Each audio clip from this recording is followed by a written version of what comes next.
ഇത് cent Thomas ലീഹ ആദ്യമായിട്ട് കേരളത്തിൽ വരുമ്പോൾ വന്ന് ഉണ്ടാക്കിയ ചർച്ചാണ്. അങ്ങനെ ഇത് കാണാനായിട്ട് ഞങ്ങൾക്കും ഭാഗ്യമുണ്ടായി.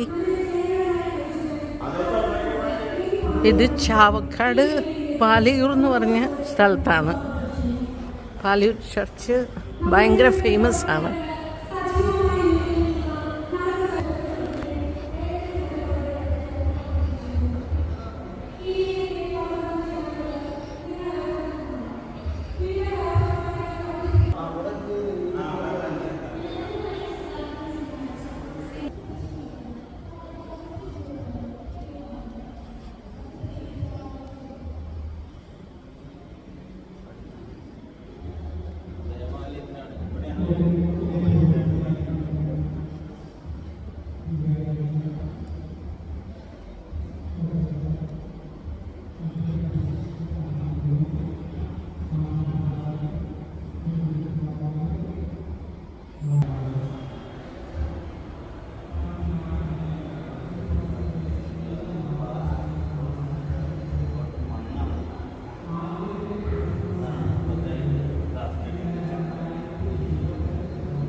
ഇപ്പോഴും ബാപ്റ്റൈസ് ചെയ്യാൻ വേണ്ടി ആൾക്കാരോട് പലയിട വൈകുന്നത് ആ മാംസം പലയിട വൈകുന്നത് ആ സമയത്ത് എല്ലാ സഭയുടെയും ആൾക്കാർ ഇവിടെയാണ് മാംസം വെള്ള മാംസം